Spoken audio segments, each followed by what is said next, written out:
Hello बच्चों, आज 9th class science में हम लोग टॉपिक्स को कंटिन्यू कर रहे हैं। जो मोशन चैप्टर में अभी हम लोग कर रहे थे, मोशन में we have discussed about what, जो जो चीज़ें डिस्कस करनी हैं एक बार उन सब के बारे में एक हल्का सा रिवीजन। रेस्ट और मोशन हम लोग बोलते हैं, रेस्ट और मोशन जो है रिलेटिव टर्म्स हैं। अगर कोई ऑब्जेक्ट अपनी पोजीशन चेंज कर रहा है with respect to time, with respect to some reference point, तो वो मोशन में कहलाता, नहीं तो रेस्ट में है ना। फिर उसके बाद मोशन स्टडी करने के लिए अभी हम लोगों ने जो चीज़ें पढ़ी थी, डिस्टेंस और डिस्प्लेसमेंट, है ना। तो डिस्टेंस और डिस्प्लेसमेंट क्या है बेटा?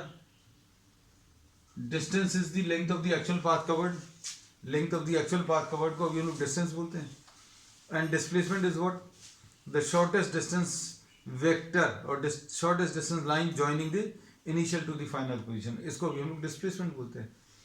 फिर इसके बाद अभी हम लोग ने स्पीड पढ़ा। तो स्पीड क्या था? It is the rate at which the distance is covered, मतलब distance upon time, distance covered per unit time. हर एक सेकंड में कोई ऑब्जेक्ट कितना डिस्टेंस कवर कर रहा है उसको स्पीड बोलते हैं, है ना। यूनिफॉर्म स्पीड कब कहलाती है? जब कोई ऑब्जेक्ट हर एक सेकंड में सेम डिस्टेंस ट्रैवल कर रहा है। नाम से ही क्लियर है, यूनिफॉर्म स्पीड। यूनिफॉर्म स्पीड से ट्रैवल करना मतलब हर एक सेकंड में सेम डिस्टेंस ट्रैवल करना। नॉन यूनिफॉर्म स्पीड किसको बोलते हैं?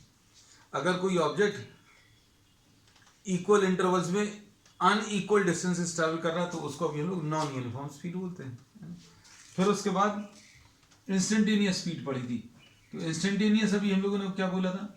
इंस्टेंटेनियस जिस speed at any particular instant, किसी एक समय पर स्पीड जो है उसको इंस्टेंटेनियस स्पीड बोलते हैं। एवरेज स्पीड क्या थी? टोटल डिस्टेंस को टोटल टाइम से डिवाइड कर दो, total distance upon total time, average speed हो गई। हम सारी जो चीज़ें अभी पिछली 2-3 क्लासेस में ले चुके हैं वो सब कुछ अभी हम मुश्किल से 5 मिनट में सम अप कर रहे हैं। फिर उसके बाद इंस्टेंटेनियस हो गई, एवरेज स्पीड हो गई, ठीक है। अब इसके बाद नेक्स्ट अभी हम लोग जो ले रहे हैं वेलोसिटी। तो वेलोसिटी अभी हम लोगों ने बोला distance covered per unit time in a given direction. तो डायरेक्शन भी इसमें स्पेसिफाई करते हैं, है ना। तो अभी हम लोगों ने ये बोला कि अगर आप स्पीड के साथ साथ क्या चीज स्पेसिफाई कर दूं, डायरेक्शन भी स्पेसिफाई कर दूं तो वेलोसिटी आ जाती है ना। तो वेलोसिटी में अभी हम लोग क्या बोलते हैं? वेलोसिटी में दो चीजें आएंगी, एक तो मैग्नीट्यूड आएगा, मैग्नीट्यूड को अभी हम लोग स्पीड बोलते हैं, है ना, और दूसरी चीज डायरेक्शन आएगा। तो वेलोसिटी बदलने का तरीका क्या है? आप तो या तो स्पीड बदल लो, मतलब 10 मीटर्स पर सेकंड से जा रहे हो तो 15 मीटर्स पर सेकंड से जाने लगो, या फिर आप डायरेक्शन बदल लो, 10 मीटर्स पर सेकंड से ही जाते जा रहे हो, स्पीड तो सेम है लेकिन इधर चलने लगे फिर इधर चलने लगे, बार बार अगर आप इसका डायरेक्शन चेंज करोगे तो वेलोसिटी चेंज हो जाएगी। या फिर दोनों को चेंज कर सकते हैं, वेलोसिटी में मैग्नीट्यूड भी और डायरेक्शन भी चेंज कर सकते हैं, ठीक है। अब इसके बाद अभी हम लोगों ने क्या लिया था? यूनिफॉर्म वेलोसिटी और non uniform velocity. Uniform velocity कब बोलते थे? When the object covers equal displacement in equal interval of time, है ना। और अभी हम लोगों ने ये बता दिया था कि यूनिफॉर्म वेलोसिटी सिर्फ स्ट्रेट लाइन में पॉसिबल है। क्यों? क्योंकि स्ट्रेट लाइन में डायरेक्शन सेम रहेगा, डायरेक्शन सेम चाहिए ही पड़ेगा अगर वेलोसिटी कांस्टेंट रखना। और नॉन यूनिफॉर्म वेलोसिटी अभी हम लोगों ने बोला unequal distance displacement in equal interval of time, ठीक। तो ये सारी चीजें अभी हम लोग डिस्कस कर चुके हैं। अब इसके बाद नेक्स्ट अभी हम लोग ले रहे हैं एक्सेलरेशन। नेक्स्ट टॉपिक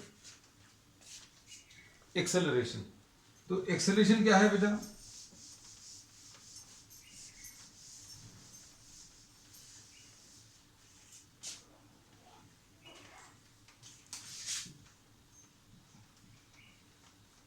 एक्सेलरेशन, अब हम लोगों ने जो जो चीज अभी पढ़ते जा रहे हैं, जो आखिरी टॉपिक छोड़ रहे हैं उसी से अगला टॉपिक स्टार्ट होता है। तो एक्सेलरेशन अभी हम लोग बोलते हैं it is defined as what?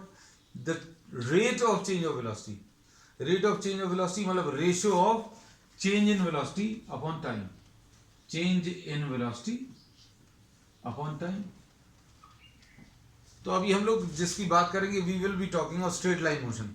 9th class में अभी हम लोग स्ट्रेट लाइन मोशन की ही बात करेंगे, we will not be talking of 2 dimensional motion, ठीक है। तो 1 डायमेंशनल मोशन की ही बात करेंगे। अब इसके बाद वेलोसिटी चेंज करने का तरीका क्या है? वेलोसिटी चेंज करने के लिए या तो मैग्नीट्यूड चेंज करेंगे या डायरेक्शन चेंज करेंगे या दोनों चेंज करेंगे। तो या मैग्नीट्यूड चेंज होगा या डायरेक्शन चेंज होगा तो वेलोसिटी चेंज हो जाएगी, है ना। तो अब हम लोग इसको सिंपल तरीके से ऐसा बोलते हैं, चेंज इन वेलोसिटी, सॉरी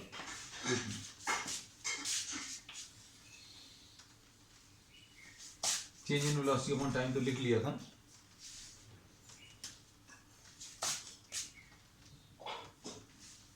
इसको अभी हम लोग ऐसा लिख सकते हैं, final velocity minus initial velocity upon time. Final velocity minus initial velocity upon time. जैसे मान लो किसी ऑब्जेक्ट की इनिशियल वेलोसिटी, सपोज किसी ऑब्जेक्ट की इनिशियल वेलोसिटी u है और फाइनल वेलोसिटी इसकी v है, तो हम लोग क्या बोलेंगे, एक्सेलरेशन क्या आ जाएगा बेटा? Acceleration will be final velocity minus initial velocity divided by time. तो ये इसका फॉर्मूला आ जाएगा। अब इसमें अच्छे से सुनना, ये चेंज इन वेलोसिटी और टाइम के बारे में थोड़ा सा सोच कर देखो। फिजिक्स में आप थोड़ा सा फील लाया करो, सोचा करो कि ये चीज़ क्या है। हम लोग ये बोलते हैं कि जैसे मान लीजिए आप चल रहे हैं, आपने घर से चलना शुरू किया और आपकी वेलोसिटी स्टार्टिंग में 0 है, 1 सेकंड के बाद वेलोसिटी 10 मीटर्स पर सेकंड हो गई। 1 सेकंड के बाद वेलोसिटी कितनी हो गई? 10 मीटर्स पर सेकंड। अभी 0 थी, t इज इक्वल टू 0 पर, अच्छे सुनना, t इज इक्वल टू 0 पर वेलोसिटी 0 है। अब t इज इक्वल टू 1 पर ये कितनी हो गई velocity? 1 meter per second, sorry 10 meters per second. Suppose t is equal to 2 पर 2 सेकंड के बाद ये वेलोसिटी 20 मीटर्स पर सेकंड हो गई, और t इज इक्वल टू 3 पर वेलोसिटी 30 मीटर्स पर सेकंड हो गई। तो क्या बोल सकते हैं बेटा इसको देखकर? In every 1 second, in every 1 second the velocity is increasing by 10 meters per second. Starting में 0 थी, 1 सेकंड बाद 10 हो गई, फिर 1 सेकंड बाद 10 बढ़ गई 20 हो गई। तो 1 सेकंड में चेंज कितना आ गया? इन दोनों को माइनस करके निकाल सकते हैं, 10 आ जाएगा। फिर उसके 1 सेकंड बाद फिर कितनी हो गई? 30, 20 थी 30 हो गई, मतलब चेंज कितना आया? 10 का आ गया। तो अब ये हम लोग कह रहे हैं ये एक ऐसे ऑब्जेक्ट का मोशन डिस्क्राइब कर रहा है जिसकी वेलोसिटी इक्वल अमाउंट से इंक्रीज हो रही है। So if the velocity of an object increases y equal amount in equal intervals of time, मतलब अभी हम लोग बोलते हैं चेंज इन वेलोसिटी जो है वो अगर इक्वल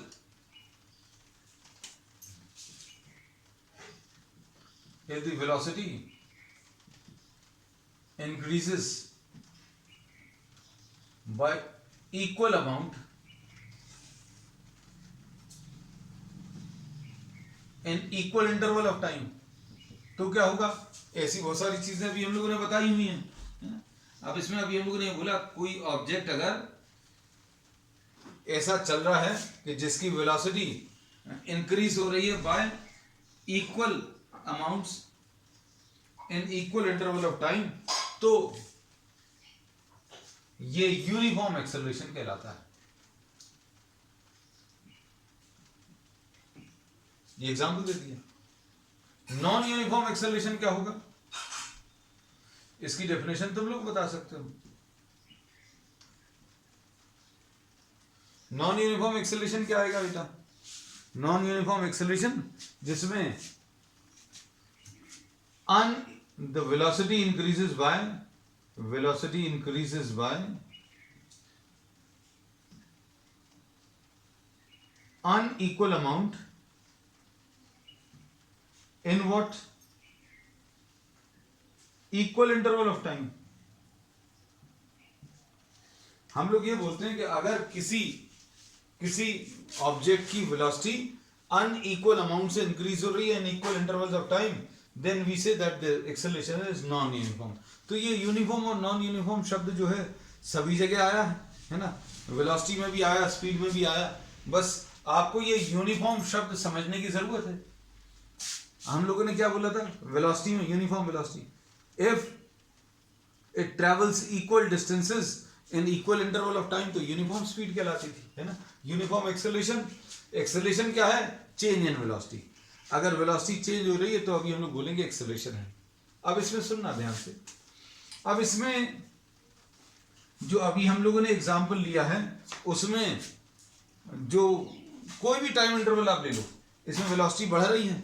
मतलब अगर आप स्टार्टिंग की वेलोसिटी 0 लोगे, बाद की 10 लोगे, तो ये कितना आ जाएगा बेटा? 10 माइनस 0, ये 10 माइनस 0 अपॉन 1 माइनस 0, मतलब एक्सेलरेशन कितना आ गया? 10 मीटर्स पर सेकेंड स्क्वायर, ऐसा कुछ आएगा। अब अगले वाले के लिए देखो, इस वाले के लिए कैलकुलेशंस देखना बेटा अच्छे से। इसमें फाइनल वेलोसिटी, इनिशियल वेलोसिटी कितनी है? इनिशियल वेलोसिटी 10 है और 1 सेकंड बाद 20 हो गई, तो क्या बोलेंगे बेटा? Final velocity 20, initial velocity 10 upon 2 minus 1, यानी कि 10 डिवाइडेड बाय 1, यानी 10 मीटर्स पर सेकेंड स्क्वायर, ऐसा कुछ हो जाएगा। तो अभी हम लोग क्या बोलेंगे? ये यूनिफॉर्म एक्सेलरेशन है, मतलब इधर पर एक्सेलरेशन 10 मीटर्स पर सेकेंड स्क्वायर है, इधर भी एक्सेलरेशन 10 मीटर्स पर सेकेंड स्क्वायर है। 10 मीटर्स पर सेकेंड स्क्वायर का मतलब क्या है बेटा? अच्छे सुनना, चेंज इन वेलोसिटी मतलब 10 मीटर्स पर सेकेंड बढ़ रही है हर 1 सेकेंड में, 10 मीटर्स पर सेकेंड, है ना, मतलब हर 1 सेकेंड में 10 मीटर्स पर सेकेंड वेलोसिटी बढ़ रही है, तो ये यूनिफॉर्म एक्सेलरेशन कहलाता है। अब मान लीजिए आपने बहुत हाई स्पीड अटेन कर ली, उसके बाद ब्रेक लगा लो, ब्रेक लगाओगे तो क्या होगा? वेलोसिटी 100 थी, फिर क्या हो जाएगा? 90 हो जाएगी, फिर क्या हो जाएगा? 80 हो जाएगी, फिर उसके बाद क्या होगा? फिर इसके बाद क्या होगा? 70 हो जाएगी। तो अब इसमें क्या बोलोगे? इसमें वेलोसिटी डिक्रीज हो रही है, इनिशियल ये है, फाइनल ये है। Initial velocity 100, final velocity 90। तो ये कब होता है बेटा? जब आप ब्रेक लगाने लगते हो। मतलब क्या होता है? अभी हम लोग कह रहे गाड़ी में अगर आप जा रहे हो तो गाड़ी में ट्रैवल करते समय आपकी कुछ वेलोसिटी है, कुछ समय बाद 90 हो गई, कुछ समय बाद 80 हो गई, मतलब ब्रेक सप्लाई कर रहे हैं। अब final velocity minus initial velocity, final velocity minus initial velocity कितनी आ जाएगी बेटा? देखो जरा इसमें, फाइनल वेलोसिटी कितनी है? 90 माइनस इनिशियल वेलोसिटी कितनी है? 100 डिवाइडेड बाय टाइम, यानी -10 आ जाएगा। तो एक्सेलरेशन नेगेटिव का मतलब समझ में आना चाहिए। एक्सेलरेशन नेगेटिव का मतलब क्या है? नेगेटिव एक्सेलरेशन का मतलब है कि वेलोसिटी इज डिक्रीजिंग, ऐसा कह सकते हो, है ना, इस स्टेज पर। इसका एक बहुत सिंपल सा एग्जांपल अभी हम आपको दे रहे हैं। इस पेन की वेलोसिटी अभी कितनी है? 0 है। अगर हम इसको छोड़ देंगे तो नेचर ने एक एक्सेलरेशन दिया है, अगर आप इसको जमीन पर रखकर छोड़ोगे तो कुछ नहीं होगा, ऐसा नहीं होगा ये ऐसे में ट्रैवल करना शुरू करे। ऐसे में तो वो ही ऑब्जेक्ट ट्रैवल करता है जिसके पास खुद की एनर्जी होती है। आप ट्रैवल कर सकते हो, ठीक है, आपकी गाड़ी ट्रैवल कर सकती है, क्यों? क्योंकि उसके पास कोई सोर्स ऑफ एनर्जी है। लेकिन ऐसे में वर्टिकल डायरेक्शन में नेचर ने एक एक्सेलरेशन दिया है, और वो एक्सेलरेशन कितना है? उस एक्सेलरेशन को बोलते हैं एक्सेलरेशन ड्यू टू ग्रेविटी। क्या बोलते हैं बेटा? Acceleration due to gravity. और ये कितना होता है? 9.8 मीटर्स पर सेकेंड स्क्वायर। कितना होता है? 9.8 मीटर्स पर सेकेंड स्क्वायर। अगर हमें किसी चीज का एक्सेलरेशन, अच्छे सुनना बेटा, किसी चीज का एक्सेलरेशन प्लस 9.8 मीटर्स पर सेकेंड स्क्वायर है, इसका मतलब समझ में आना चाहिए, ये 9.8 मीटर्स पर सेकेंड ऊपर है और 1 सेकेंड नीचे है। क्या होता है फॉर्मूला एक्सेलरेशन का? Change in velocity upon time, यानी change in velocity upon time, ऐसा कुछ होता है। अब हम लोगों ने टाइम को तो नीचे सेकंड में मेजर करोगे, तो ऊपर change in velocity metres per second में। मतलब अगर आप पेन को छोड़ोगे तो 1 सेकंड के बाद इसकी वेलोसिटी 9.8 हो जाएगी। कितनी हो जाएगी? 9.8 नहीं मानो, आप 10 मान लो, क्यों? 9.8 तो कैलकुलेशंस करने में थोड़ी सी दिक्कत जाएगी। तो t इज इक्वल टू 0 पर आपके इस पेन की वेलोसिटी कितनी है? 0 है। t is equal to 1 second पर वेलोसिटी कितनी हो जाएगी? 9.8 मीटर्स पर सेकेंड। लेकिन उतनी हाइट तो होनी चाहिए, मतलब आप बहुत ऊपर से गिरा रहे हो, क्योंकि 1 सेकंड तो लगेगा ही नहीं, अगर हम यहाँ पर छोड़ेंगे तो 1 सेकंड से कम में ये नीचे पहुँच जाएगा, है ना। तो 9.8 तो पहुँच ही नहीं पाएगी। हम लोग इसमें ये मान रहे हैं कि सफिशिएंट हाइट है उसको ट्रैवल करने के लिए, है ना। अब 1 सेकंड के बाद अगर वेलोसिटी 9.8 हो रही है, अच्छे से सुनना, तो ये एक्सेलरेशन बहुत ज़बरदस्त है। मतलब आपकी जो साइकिल है उस साइकिल को चलाने में आप 1 सेकंड में इतनी वेलोसिटी नहीं ला सकते। कितनी?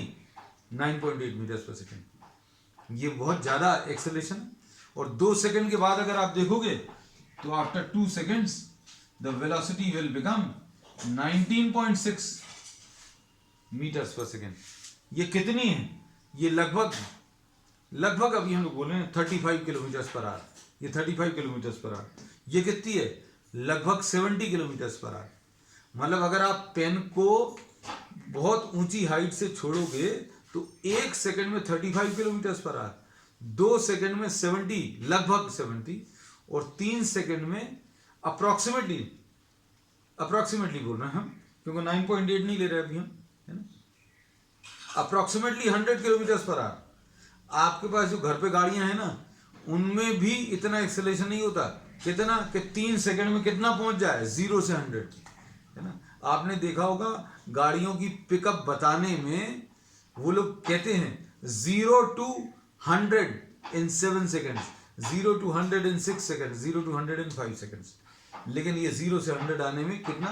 3 सेकंड ले रहा है। तो ये नेचर का एक्सेलरेशन है। नेचर का एक्सेलरेशन क्यों है? क्योंकि हर ऑब्जेक्ट को अर्थ अपनी तरफ अट्रैक्ट करता है। हम इसको ऊपर फेंकेंगे तो क्या होगा? ऊपर फेंकेंगे तो भी इसको अर्थ अपनी तरफ खींच रहा है। तो क्या होगा? जब ये ऊपर जा रहा है तो ऊपर अपने आप तो नहीं जाएगा, आप कुछ वेलोसिटी दोगे, और नीचे की तरफ अर्थ पुल कर रहा है, और इस पुल के कारण धीरे धीरे इसकी वेलोसिटी कम होती जाएगी। सबसे ऊपर वाले पॉइंट पर वेलोसिटी 0 हो जाएगी, फिर ये नीचे की तरफ ट्रैवल करने लगेगी, है ना। चलो अब हम लोग वापस इस पर आते हैं, इसी डिस्कशन में।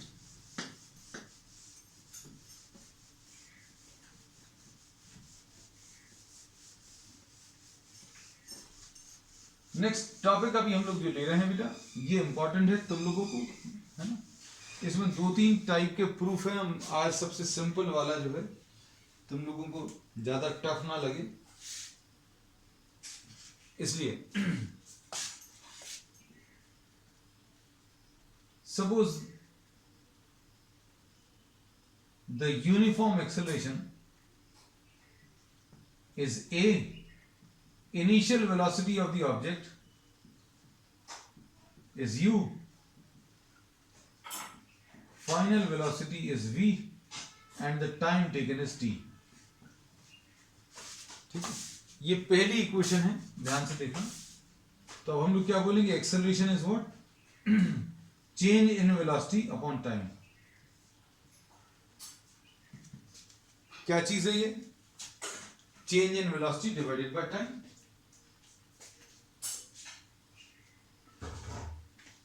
अब चेंज इन वेलोसिटी बेटा, चेंज इन वेलोसिटी कैसे मिलेगा?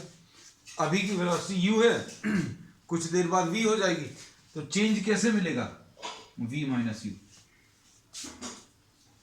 Upon T.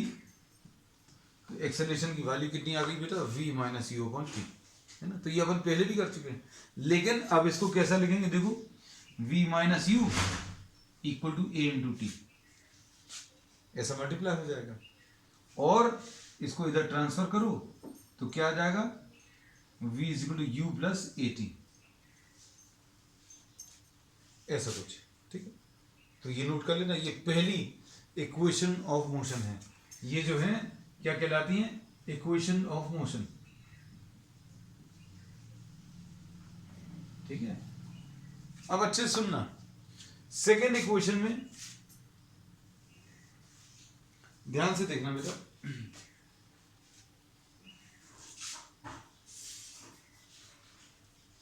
हम लोग क्या बोलने वाले हैं? डिस्टेंस अगर आपको निकालना है तो डिस्टेंस क्या होता है बेटा? Speed into time. डिस्टेंस ऐसे ही मिलता है। लेकिन अब क्या समस्या है? अब समस्या ये है कि वेलोसिटी तो सेम नहीं है, वेलोसिटी कितनी है, शुरू में u है, बाद में v हो गई है ना। तो अब हम लोग इसमें इसका एक इलाज ढूंढ लिया। क्या इलाज ढूंढ लिया, अभी हम लोगों ने एवरेज वेलोसिटी निकाल ली। एवरेज वेलोसिटी कैसे मिलेगी बेटा, स्टार्टिंग में u है, बाद में जाकर v हो गई, तो एवरेज कितना आ जाएगा, u plus v upon two, ऐसा लिख सकते हैं। अब डिस्टेंस कैसे मिलेगा, distance will be equal to average velocity u plus v upon two into t. ठीक है, अब देखो बेटा अच्छे से, इसमें v की ये वाली वैल्यू सब्स्टिट्यूट कर दे रहे हैं। कौन सी वाली, v की वैल्यू कितनी है, ध्यान से देखो, u और प्लस 80। तो ये u तो पहले से लिखा हुआ है एक, ये जो v है, इस v की जगह क्या लिख लिया, u plus 80।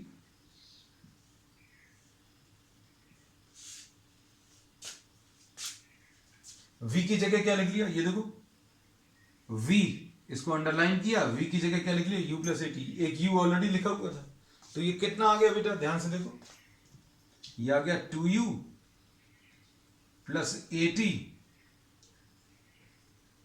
Divided by 2 into T.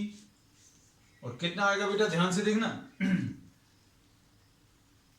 2ut plus 80 square upon 2। क्या किया, t को अंदर मल्टीप्लाई कर लिया।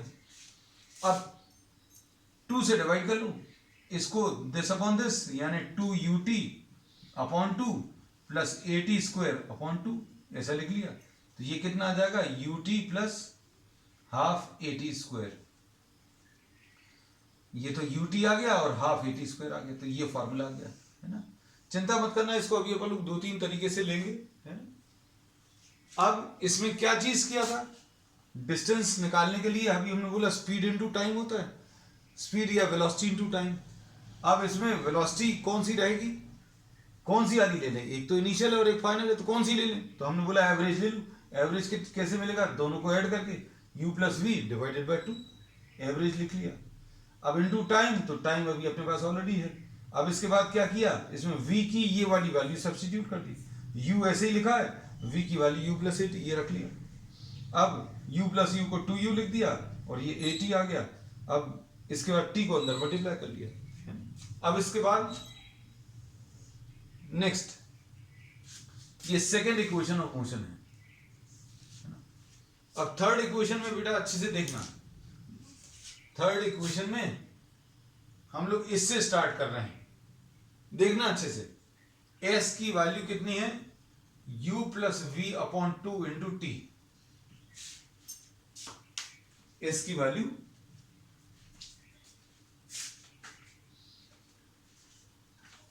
कितनी है बेटा, u plus v upon 2 into t. अब t कैसे मिलेगा, देखो इसको अभी हम लोग कुछ नंबर दे दे रहे हैं फ्रॉम फर्स्ट। अगर फर्स्ट इक्वेशन से अभी हम लोग वैल्यूज लिखने की कोशिश करें,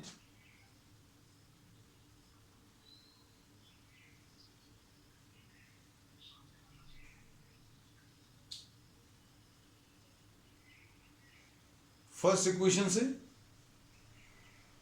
किसकी वैल्यू, t की वैल्यू देखना अच्छे से, t की वैल्यू इससे कैसी मिलेगी, देखो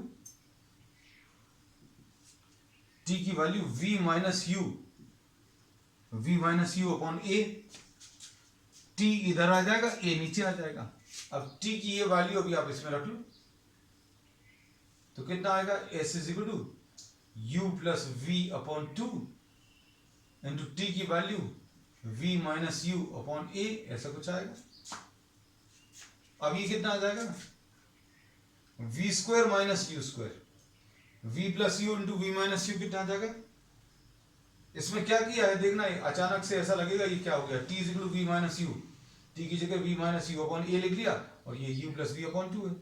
अब इसमें क्या है, ये v plus u into v minus u, ये v square minus u square upon 2 है। तो ये कितना आ जाएगा बेटा, v square minus u square is equal to कितना, 2as। तो ये 3 इक्वेशंस आ गई बेटा। 3 इक्वेशंस कौन कौन सी हैं, ये बिल्कुल नीचे लिखी हुई हैं।